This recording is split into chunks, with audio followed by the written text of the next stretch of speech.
Welcome to Design is Marketing, a podcast for product teams and marketers who want to learn what works and what doesn't when it comes to engaging and converting users. This podcast is brought to you by Sparker, the design agency. If you want to know more about it, check sparker.co. Hello, everybody, and welcome to a new episode of Design is Marketing. I'm your host, Federico, and I'm joined today by Henny Hoekstra. With her, we're going to talk about how to create engaging learning journeys. The learning market is getting more and more crowded, and it's increasingly hard to stay ahead of competition. What that means is that it's harder to create learning journeys that keep engaging your users. So with Henny today, we're going to do just that. We're going to dive into how do you create engaging learning experiences, also with the help of AI. How do you make sure that you create videos and content that your learners will like to consume? She is the CCO of Pluvo, one of the leading platforms in the Netherlands, but actually in Europe, that help both content creators, individual content creators, and companies to create journeys that people will love to consume. Henny, I'm very happy to have you here. Thanks for coming. Yeah, great being here. Thank you for the invitation. Yeah, same. So together with you today, we're going to talk about e-learning and e-learning platforms. Would you like to tell for the ones who don't know you and don't know Pluvo what you guys do? Yeah, of course. So my name is Henny Hoekstra. I'm 30 years old. I live in Amsterdam. And when I was graduating, I did study business, and a lot of people around me, they went to the corporate world. However, I thought like, well, I'm 24 now. I really want to make an impact. Where to do that? Probably at a startup. But there's a lot of startups, of course, and I wanted to do something that can really impact the world. So 6 years ago, I found a vacancy of a company with didn't exist yet. There was a name, there was a website, but not many people, and that name was called Pluvo. And Pluvo is we always say it's like the child of our mother company. We always created applications in education, and then we thought like, all right, if everybody wants to have their own learning platform, why don't we create something that everybody could use? And that's where I started as a growth hacker back at the time. That was really a thing 6 years ago. And then, when the product grows, we grew, and I became a manager. And since previous year, I'm also one of the co-owners. And what we do is we have a complete online learning platform, mainly for organizations that want to educate their employees or clients. And it's so nice that you ask us for the podcast, because design plays a huge role into that. Most learning platforms, they start from like a didactic perspective, but they are very ugly. And from research, we know that learning also has a lot to do with design and how it looks like and how it feels like. And we try to make it as beautiful and as easy as possible to do it, either for the end user, but also for the creator to share and learn in our platform. Yeah, and that's definitely what we're going to talk about with you today. So, as you mentioned, there is the part of design, which is not what you see on the platform, how the platform looks, but there is also the whole part of how do you design a learning experience, which is going to be very relevant also to make sure that users keep engaging with the content that you produce. And well, you and I are connected since, quite some years ago, when we were both part of the startup scene. Now Pluvo has grown. I don't know if you guys call yourself a startup anymore, but what is it Not that really, triggered? no. No, right? What is it that triggered you guys to launch an e-learning platform to support content creators? What was missing in the market when you guys launched? Yeah, well, so there's this world of corporate learning, and you have a lot of learning management systems. And one, they're boring, and two, they're ugly. We hear a lot of complaints in the Okay, that's a market strong that one. people like, yeah, yeah, because they can do everything, it has Yeah. all the functionalities, but nobody knows how to use it. Okay. So that's why we started Pluvo, and we tried like maybe we do it differently. So instead of a lot of consultancy hours, we are going to try to make a product that is product led. So everybody should be able to use it without our assistance. That was the dream. Okay, got it. So you guys work with a lot of large companies, the big guys, and you help them support learning journeys within the company and also with their clients, right? Do I phrase it correctly? Exactly. Yeah, And did you yeah, also grow beyond your original mission, or do you still stick to your core? yeah. So on the beginning, I think we really took off with the company during the pandemic. We had a lot of coaches and trainers. That also made sense because the product was smaller, and it was for a lot of content creators that sell their own courses, for example, or they did to support their offline practices. But when our platform grew and became more like an academy where they also hosted like classroom meetings, having a portfolio, knowledge base, we saw that there became a shift in the target group. Either the people that wanted actually to pay for it, well, that does make sense still because the product is bigger, so you can ask a little bit more for it, but also in sense of what they can do with the platform. For some people, the platform became too big, but not for the organizations that used it. However, that mission that we have, our mission is that everybody, doesn't matter their technical or didactical knowledge, should be able to share their knowledge within minutes, is still the same. Okay, got it. But did that trigger you to kind of create two lines of products? Because also one of the guests that we've had on this show has explained to us, like at a certain point of the growth of the startup, they have decided to create different lines of products, right, to serve the different clients that they were starting to have. Or do you still have the same product for everybody? Yeah, we did consider that. I must be honest with you. Our target audience, people that came, it's like as diverse as it gets. It was too diverse, and we also had some people from our previous target group saying like, "Hey, can't you make like a smaller product with a different pricing range?" So we did decide on like 3 different pricing tiers with specific features. But I think our biggest problem, I would say failure, something that a lot of startups do is like they do not dare to choose. And I think we did the same. So when we were at that point, and I mean, we were both in the startup world, right? You hear this all the time. You have to choose your audience. Hardest Not thing only to the do. startup world, yeah. Yeah, well, everywhere, right? But When you're that's small. what they always tell us in the conference. I was like, yeah, if we even create multiple products, we get less focus, and we need to focus in order to grow. So then we decided, all right, you can get the cheaper version and you get less, but it's still the same product. Got it. So there was a time in which you tried to kind of please everybody and be everyone to everybody, but you now decided to actually focus on a specific target group and then offering the same kind of product with a different pricing tier, also to make sure that you can cater to different audiences. But essentially, your core hasn't changed. Let's say you haven't diversified your No. portfolio. Okay, yeah, that's very interesting. Because like one of the things that interests me the most, and that also goes back to what you said, really like do you design a proper learning experience within your platform, is how do you guys empower creators, content creators, and companies that create learning experiences within your platform to design engaging learning experiences? Yeah, so I always take this the cinnamon of a house, because we first, like as I said, we wanted to be product led. So we thought if the product is as user friendly as it is, we did everything in that because we are based on design. The product was based on design, and we make the product as easy as possible. Everybody should be able to work with it. That was the goal. But then we found out that it's not about that. Creating amazing learning experiences has to do with other stuff. So our foundation is the product, and then on top of that, we call it our services.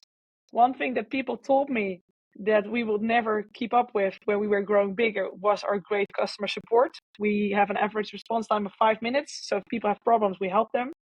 We still do that, even when we have now more than 600 customers. But it's also that we have a service and design team, because we know a lot about design. We know about learning experiences. We know how to do it. There are a lot of companies with a lot of knowledge, but like the didactic part, like how to transform this to a really engaging learning experience that actually learns people and actually teaches people. Well, that's a job, that's an education that people get to learn to do that. So we Yeah, help them with definitely. that as well. So the And also when onboarding they don't part, have time. so you would say the onboarding part is also essential there, right?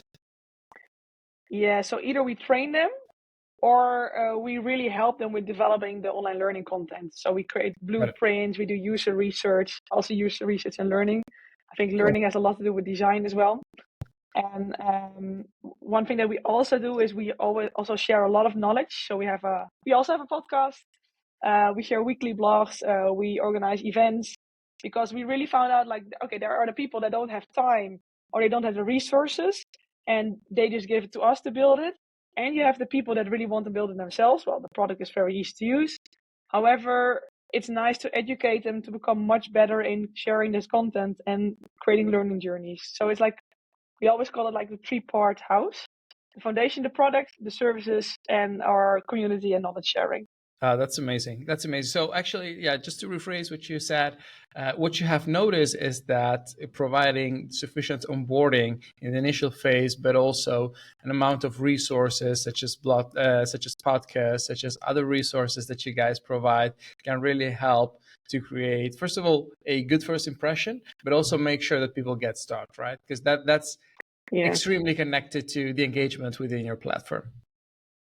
Yeah, it is so not SaaS, Yeah. when product led became a thing, it should all be self-service. Everybody should do it on their own pace. But we did a lot of experiments, a lot of iterations into product, and until we found out it's not only about the product. The product people can work with. It's about getting confident in sharing knowledge. And there is this, I think it's the Dunning-Kruger rule that means the less you know, the more you think you know, and the more you know, the less you think you know. No? Okay. So people know a lot about their subject, but the more they know, like they also know that what they don't know, and we really need to help them. Like, hey, you have the knowledge, and we will help you with sharing that. Trust us. Cool. And since we implemented that, well, that made a huge difference for the company. Ah, nice. I'm very happy to hear that. Because then, what would you say are the main hurdles for someone who wants to start to share their knowledge on a platform like yours? And also, how do you support them to overcome these hurdles? Yeah, so I think that it's confidence. It is Okay. about, because I think a huge pitfall is that people always overshare in e-courses and learning journeys because they always think it's not enough. So what they will start doing is just implement everything and share everything they know. If we look at design, actually you want to have the end user in mind. So what we like to do is do some user research before and see like, okay, my end user, my learner, what are actually the struggles that they have in their job or in either subject that you want to create a course from. For example, we do about podcasting and you want to create a course on podcasting. Well, you can just like fill the whole academy with everything you know. But actually it's better to start with like the end user. For example, me, like, hey, Henny, why are you not starting with podcasting? What do you know? What don't you know? What's your biggest pitfall? What is your biggest fear? So we really try to get them to start to think with the end user in mind. It's the same when you design a product, but it's the same when you design a learning journey. Yeah. Yeah. Ah, very interesting. And is there anything else that you see that? So the very first thing is just get in front of the camera, start recording what you know, because like for you probably it's natural, right? But probably there's hundreds of people who don't know what you know, for which also what seems very basic to you can actually help a lot. So I noticed that, I recognize that also from other conversations, other experiences. Okay, once that is done, what is the second problem they have to fix? Yeah, so then it's like how to structure a content. And that is also when they sometimes hire us because we are like the non-expert. We know how to like help people learn, how to develop that, but we don't know about their subject. So it's also very nice for them that we can also look with them into the subject and how it needs to be structured. And I think also a big part of that, so that's more like storyboarding. So we know the learning objectives because we've spoken to the end users. We know then which subjects, and then translate it to, all right, how are we actually going to teach them that? Is it a assignment? Am I recording a video? Or am I doing audio? Maybe I'm doing quizzes. Maybe it's like more about social Combination learning. of all. Yeah. Because because you know Udemy, right? Everybody knows Udemy. If you follow a course there, it's just video, video, video, video, video. But if you look at how people learn, that's horrible. But a lot of people think like, all right, I know Udemy, I know YouTube, we have to do it like this. But that's not the only way people learn. Like a podcast like this could be a very nice learning intervention in part of your learning journey, for example. people forget about that, and it's much easier to do that than create 1 hour of video.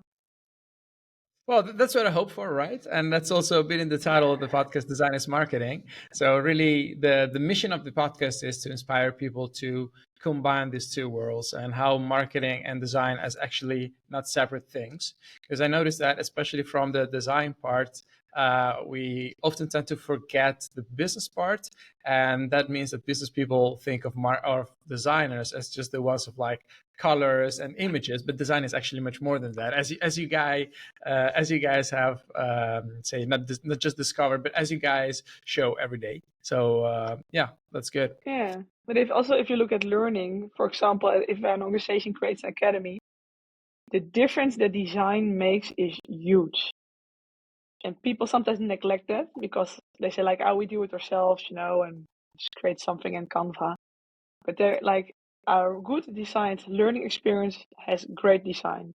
It's nice to learn. It's nice to see. It's easy to find. And I think people also forget that. So we in the business we think about design as, oh, they're nice colors, but It's also often in learning we think about design as, oh, I can do it myself. But designing is a profession. yeah.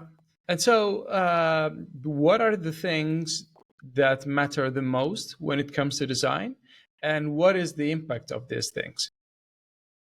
So I think, for example, recognizability. So like, oh, this is the company. I know the colors. Especially Uh-huh. when you do like onboarding. That's a learning journey a lot of companies create. Okay. Like, oh, I feel at home. I applied for this job and now I'm here. But also accessibility. Because you want to make learning as inclusive as possible. That also means Yeah. that screen readers should be easily able to read it. But also, like, if you have a little bit contrast, that really helps sometimes in learning.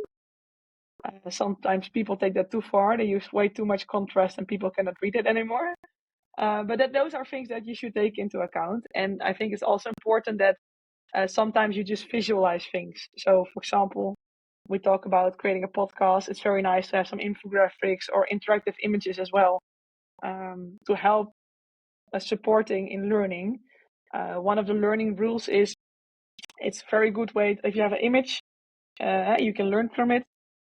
Even the best thing there is put the text at the place where you want people to learn about.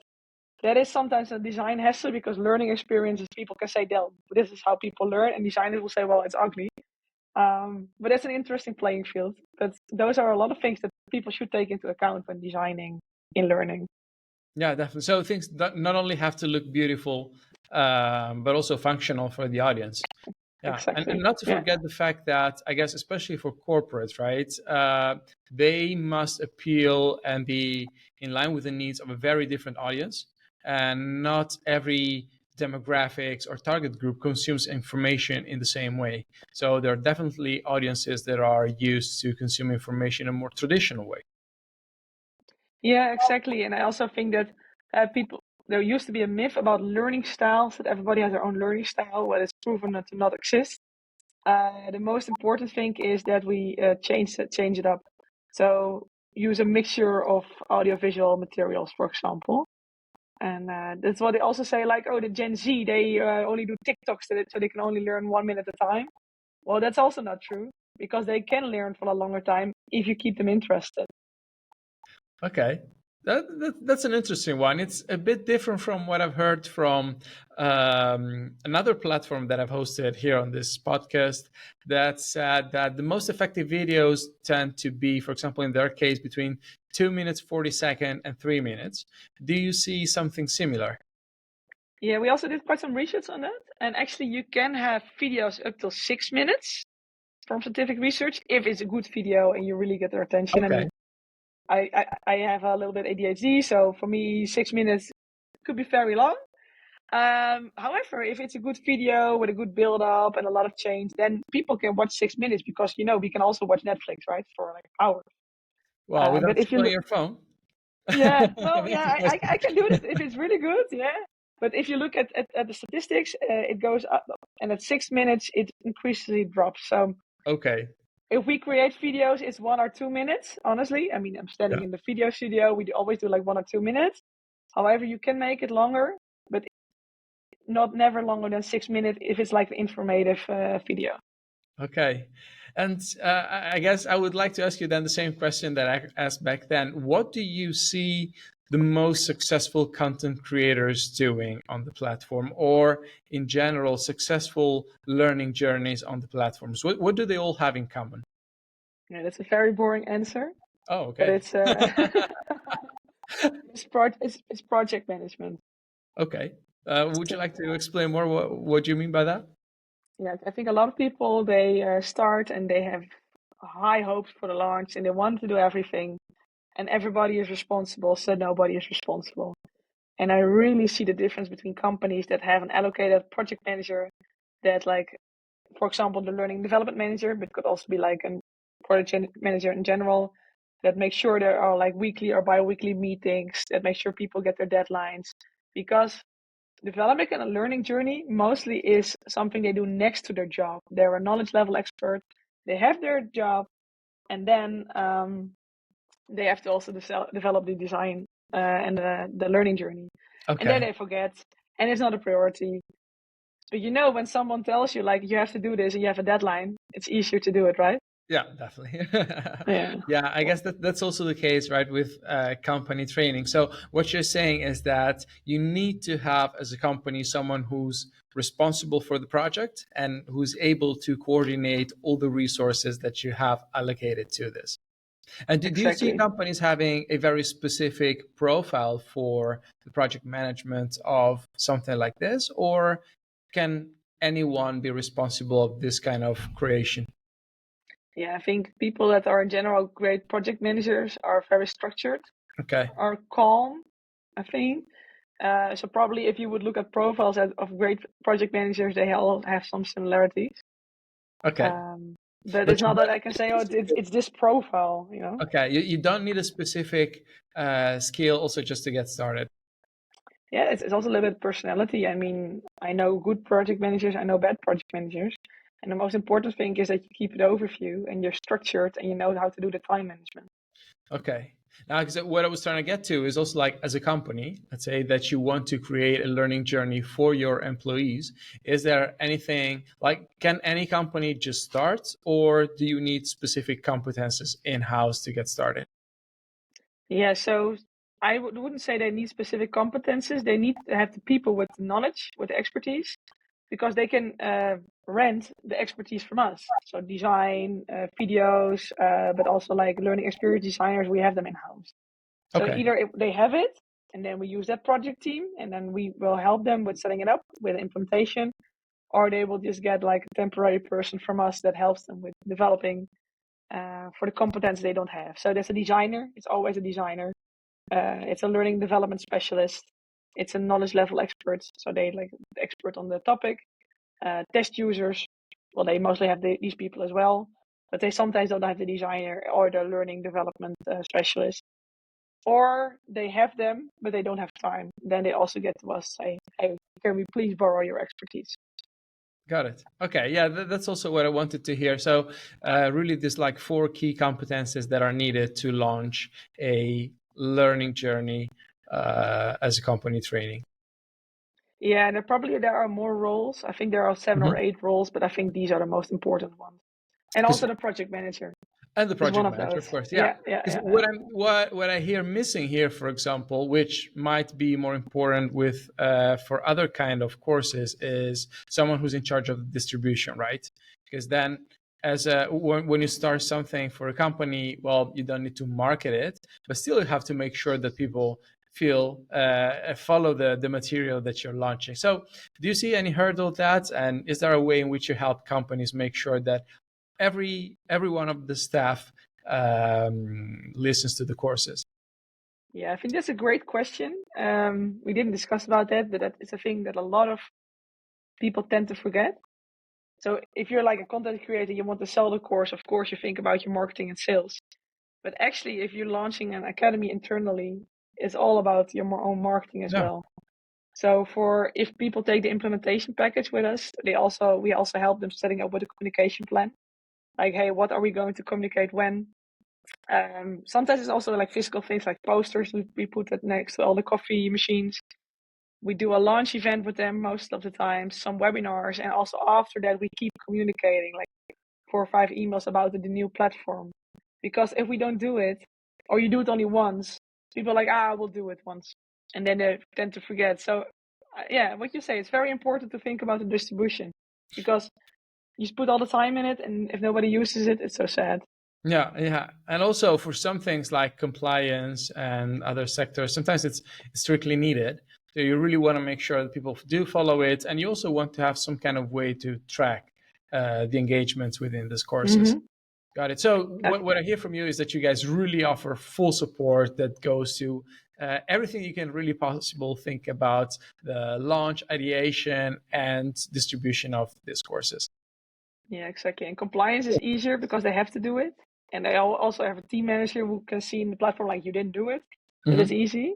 But if you also develop like a learning platform where people can learn on their own pace and own time, then it's harder to distribute it. So then you really have to communicate it very well. Nice. Well, one last question that I would like to ask you, which is more on a general level, is what trends do you see in the industry? Because e-learning is booming. It's super important, at company level, at creators level, when you want to kind of productize your knowledge and get to wider audiences. Do you see any trends which is emerging for the next coming years? Yeah, everybody will answer this with AI probably. For me, AI also means that there will be more shitty content. Okay. And I see there's like a contra trend coming in. So first it was like, AI and much easier to share the knowledge, blah blah blah. But like, if you're producing more shitty content, it's still shitty content. So now we see like this contra movement that is about, look at how can AI assist us in developing great content that actually makes sense. And I'm very happy with that development, that we don't just put stuff in it and let it create a course, but really see like, where can AI help us in the content creation? So that's nice. Okay. And do you think AI will then also make the e-learning market more crowded, or Yes. okay. Yeah, definitely. Because that's already what you see now, because people say, oh yeah, well, I just create a course with AI and I get rich. That's a little bit the mindset some people have. Yeah. But that's not how it's working, And unfortunately. so since the market will get more crowded, what do you think that creators will have to do to differentiate themselves and stay ahead of the competition? Yeah, I think it is also because you see a lot of people getting less trust in content because of AI, because the AI can hallucinate what is right, what is wrong. So I think like real good knowledge and real high quality e-learnings, for example, with proven expertise, are becoming more and more important into the market. And I can also imagine that like certain certifications, like proofs of quality, will become more important in order to share your knowledge. Okay, so for content creators that want to kind of stay ahead of the competition, it's going to be very important to also have a way to certify their knowledge and show how that kind of has like a proof of legitimacy versus Exactly. the existing alternatives.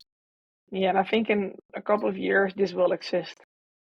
No, Yeah. it's probably an interesting idea for another startup. Yeah. Well, here you go. Well, it has been very nice talking to you, Henny. I want to thank you one more time. Where can listeners find you if they want to know more about you or Pluvo? So we just have a website, pluvo.com. But you can also find my Instagram. It's just Henny Hoekstra or Henny Pluvo. You will find me as well. Okay. That has been amazing. Thanks a lot.